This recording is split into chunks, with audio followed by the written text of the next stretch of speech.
So hi everybody, how are you doing students? So I hope सब बच्चों ने term 2 की अकाउंटेंसी की प्रिपरेशन या अदर सब्जेक्ट्स की प्रिपरेशन स्टार्ट कर दी होगी.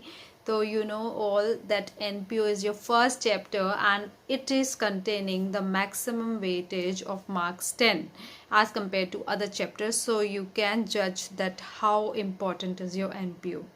सो NPO के लिए यू हैव टू सी कि आपका जो है आप बिगिनिंग से लेके एंड तक प्रिपेयर करें अच्छे से. So it contain this video actually containing two parts. कुछ थोड़ा सा थ्योरेटिकल रहेगा फर्स्ट पार्ट में एंड कुछ second part of the video will be containing two practicals related to fun. So video पूरा देखिए so that you can have an understanding of NPO. So I'll be then sharing the next video soon. So till then आप ये देखिए video and it will be useful for you. Thank you and let's begin with our theoretical approach. Today we are going to start with non-profit organization for our term 2.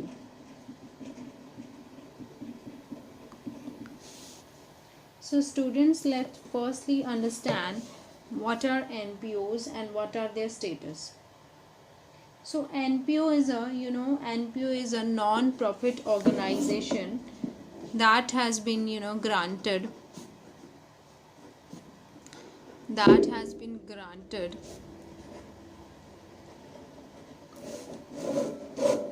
tax exempt status. That has been granted tax exempt EXEMPT status. What does this mean? तब इसका क्या मतलब है tax exempt status? What does this mean? This means that they don't have to pay tax. मतलब उनको कोई tax नहीं पे करना. They don't have to pay any tax. Because they are basically welfare organizations. क्यों नहीं पे करना, ये चीज़ बहुत इम्पॉर्टेंट है. They are basically welfare organisations होती हैं जो सोसाइटी की या फिर कंट्री के लिए वेलफेयर का काम करती हैं. It helps to get better society. So government has given them a tax exempt status. This is very important. They don't have to pay tax and further they occurs for a social cause. क्यों ये बनती हैं social cause के लिए बनती हैं. इनका cause कोई भी हो सकता है like for the study of like poor children के लिए क्या हो सकता है कि गवर्नमेंट स्कूल्स ओपन कर दिए जाएं, या फिर इनका जो कॉज है वो ये भी हो सकता है कि to focus on poor health conditions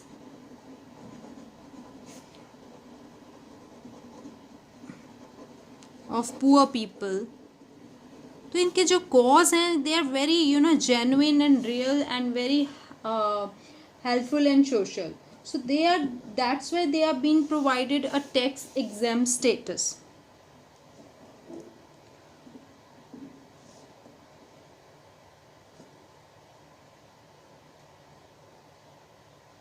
So इसमें आप देखेंगे अगर आपको कोई एग्जाम्पल्स पूछ ले कि what are various NPOs, तो आप बोल सकते हैं जैसे कि बहुत सारे चैरिटेबल ऑर्गेनाइजेशंस होते हैं, वो टैक्स एग्जेम्प्ट माने जाते हैं because they are there cause is charity. So और भी इनमें ऑर्गेनाइजेशंस होती हैं which are running to maintain with the which have been run to maintain the maintenance of the society के लिए बेसिकली ये होती हैं. सो इनका जो मोटिव भी होता है दैट इज़ ऑल्सो, अगर मैं इनके मोटिव की बात करूं तो इनका जो मोटिव होता है दैट इज़ नॉन प्रॉफिट होता है. कोई प्रॉफिट कमाना नहीं होता. इनका जो मोटिव होता है वो नॉन प्रॉफिट होता है। आपको इनकी इनकम्स भी पता होती हैं कि इनको बेसिकली जो इनकम आती है वो कहाँ कहाँ से आती हैं। इनकी जो इनकम्स होती हैं वो डोनेशन, कोई इनको डोनेशंस दे गया, सब्सक्रिप्शन हो सकती है, जो नॉर्मल इनकी इनकम्स हैं। हम अभी जनरल बात कर रहे हैं। एंट्रेंस फीस हो सकती है कि अगर कोई मेंबर बनना चाहता है, he has to pay certain entrance fee to become a member. So these are basically कोई चैरिटेबल, कोई स्पोर्ट्स क्लब हो सकता है, ठीक है, कोई स्कूल्स होते हैं, गवर्नमेंट स्कूल्स, गवर्नमेंट हॉस्पिटल्स होते हैं जिसमें मैंने आपको बताया। तो ये जो डोनेशंस होती हैं ना, these are always deductible. These are always deductible from the taxable income. ना अब क्या होता है कि अब हम इसके क्वेश्चंस को देखते हैं। देखिए कुछ क्वेश्चंस देखेंगे, जैसे देखिए, how are following items presented in financial statement of NPO? कैसे इन फॉलोइंग आइटम्स को आप प्रेजेंट करोगे फाइनेंशियल स्टेटमेंट ऑफ एनपीओ में? तो आपको एक मैं बात बताऊं कि एक हमारे पास फंड होता है। फंड का मतलब है कि एक ये अमाउंट जो है, ये फंड जो है वो क्रिएट करती है एनपीओ। मतलब इसका जो फंड है, ये एक जब डोनर आपको कुछ डोनेट करता है तो वो एक उसका जो यूज़ है वो लिमिटेड कर देता है। लिमिटेड करने का मतलब है कि आप जो है जिस नाम से आपने फ़ंड बनाया वो फ़ंड आप उसी चीज़ के लिए यूज़ करोगे, उसी चीज़ के लिए यूज़ करोगे जिस पर्पस के लिए वो फ़ंड बना है। लेट्स से वो प्राइजेस के लिए फ़ंड बना है, वो कोई प्राइज़ फ़ंड है, तो आप वो प्राइज़ के लिए ही यूज़ कर सकते हो। प्राइजेस डिस्ट्रीब्यूट करने के लिए, प्राइजेस को डिस्ट्रीब्यूट करने के लिए यूज़ कर सकते हो। मतलब जो पैसा आप प्राइजेस डिस्ट्रीब्यूट करने के लिए चाहिए वो आप यहीं से निकालेंगे, because the use of this fund is limited by the donor. तो वो आपको डोनर बोल के गया है, भैया इसका इस्तेमाल उसी चीज़ के लिए करना जिस चीज़ के लिए मैंने बोला है। अब उसके बाद कोई और फंड हो सकता है, स्पोर्ट्स का फंड हो सकता है, स्पोर्ट्स फंड। तो स्पोर्ट्स फंड्स भी क्या होगा कि जो स्पोर्ट का फंड है वो लिमिटेड होगा to the use of sports expenses,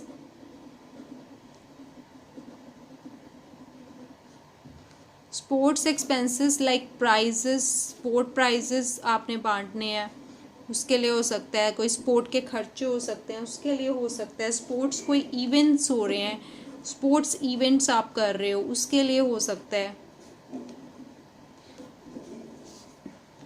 तो इनका जो यूज़ है वो बड़ा लिमिटेड हो गया। अगेन आपका कोई मैच फंड हो सकता है, तो मैच फंड भी क्या हो गया, डोनर बोल गया कि use it for match only, match related only, like match की टिकट्स,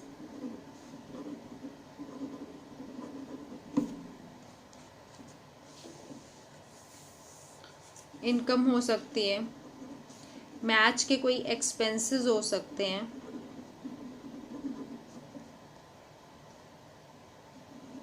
मैच खिला रहे हो तो बहुत सारे एक्सपेंसेस होते हैं, वो भी इसी के अंदर से होंगे। चलिए अब क्वेश्चंस देखते हैं। ये तो हो रही फंड की बात।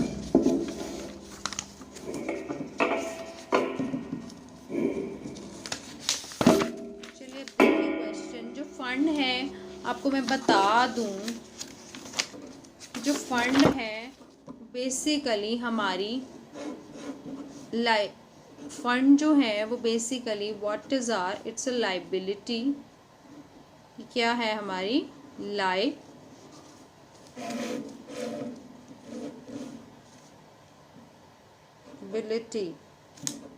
सो it's a balance sheet item. ये बैलेंस शीट की आइटम है बच्चों, ये बैलेंस शीट में जाएगी, ठीक है। It's a balance sheet item. So fund is a balance sheet item, so it's come in balance sheet only। and fund जो है उसके जो भी फंड से रिलेटेड इनकम हुई है, जो भी फंड से रिलेटेड इनकम हुई है, जो भी फंड से रिलेटेड खर्चे हुए हैं, वो फंड में प्लस इनकम प्लस हो जाएगी और एक्सपेंसेस माइनस हो जाएंगे। और फंड कहाँ जाता है? सिर्फ बैलेंस शीट में। चलिए, now how are following item presented in financial statement of NPO? तो फाइनेंशियल स्टेटमेंट मैंने बोला फंड की आइटम, बैलेंस शीट की आइटम, तो खर्चे भी फंड के ही हैं, बैलेंस शीट में जाएगा, सब बैलेंस शीट की ही आइटम है। यहाँ पे आपकी लायबिलिटीज रहती हैं, यहाँ अमाउंट रहती है, यहाँ आपके एसेट्स रहते हैं और यहाँ आपकी अमाउंट रहती है 100 रुपीज़, ठीक है। अब यहाँ आप ये वर्टिकल बैलेंस शीट बना रहे हैं और यहाँ पे हम लाइंस लगा रहे हैं। तो अब हमें क्या करना है? सिर्फ एक ही चीज़ है इसमें, टूर्नामेंट फंड। कितना है भैया फंड? 80,000 मिला है फंड में, खर्चा किया हमने टूर्नामेंट का, यहीं से माइनस होगा भाई, कहीं और नहीं जाएगा ये, यहीं से माइनस होंगे टूर्नामेंट के खर्चे, क्योंकि ये इसके लिए स्पेसिफिक है। इसका यूज़ खर्चा कर रहे हैं पर फंड जो बना है उसी में से करेंगे, उसका खर्चा उसी में से होगा। तो 14,000 माइनस करेंगे 80 माइनस 14, 66,000। 80 माइनस 14 66,000। तो ये रहा पहले का जवाब।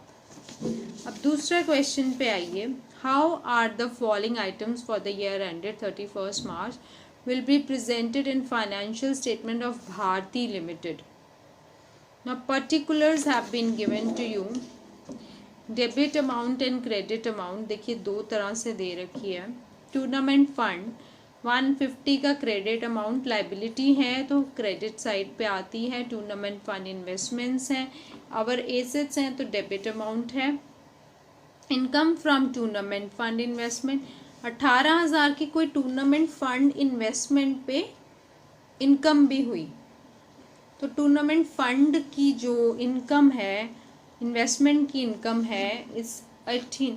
अब ये टूर्नामेंट फंड की इन्वेस्टमेंट की ऊपर ही इनकम हुई है तो फंड का ही पार्ट बनेगी 18,000। टूर्नामेंट के खर्चे 12,000। एडिशनल इंफॉर्मेशन भी दे रखी है। Interest accrued on tournament fund investment is 6,000। इसका मतलब क्या है? What is the meaning of accrued? Accrued mean the word accrued means earned, जो earn तो हो गया but not received।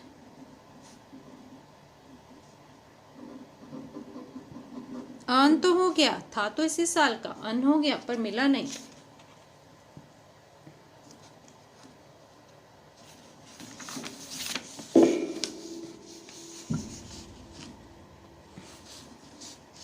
चलिए बैलेंस शीट ही बनेगी फिर से। एज एट, जो भी एज एट 31 मार्च 21,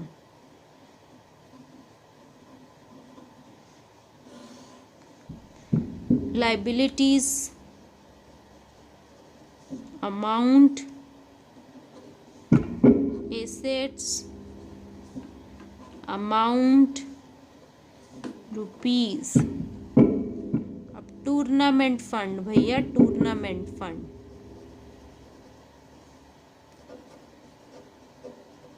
कितना, 1.5 लाख का। टूर्नामेंट फंड इन्वेस्टमेंट एसेट है, एसेट साइड आएगा।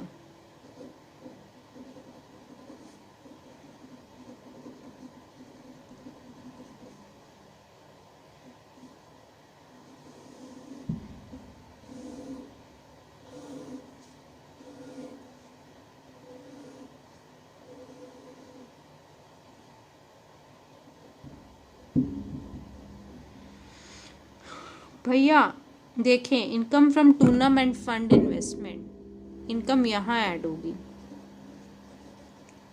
क्योंकि टूर्नामेंट फंड की इन्वेस्टमेंट से ही हुई है, तो इसी का ही पार्ट है वो भी।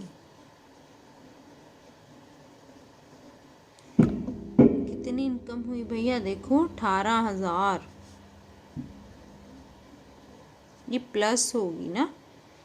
उसके बाद कुछ टूर्नामेंट के खर्चे हुए, ये माइनस होंगे ऑब्वियसली।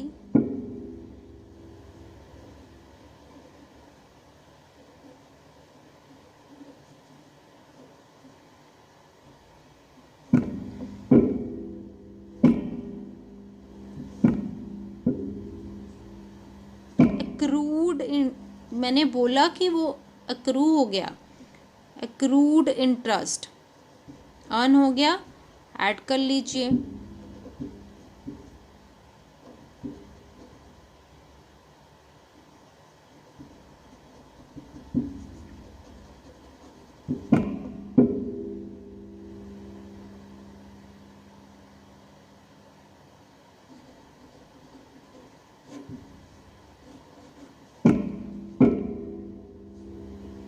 और एक्रूड इंटरेस्ट तो मेरा एसेट भी होता है, मानते हो ना। Accrued income is my asset, so it will come here also.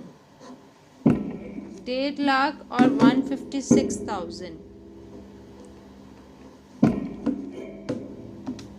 150 plus 18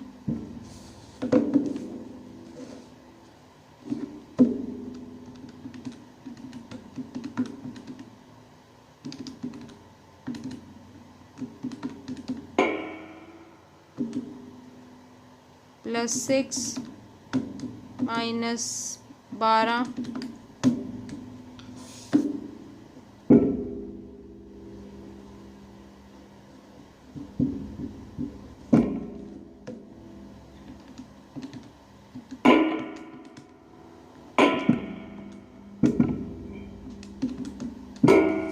162 इधर और 156 इधर। इसमें कोई टैली नहीं होगा, ये जस्ट एक एक्सट्रैक्ट ही बना रहे हैं हम बैलेंस शीट का।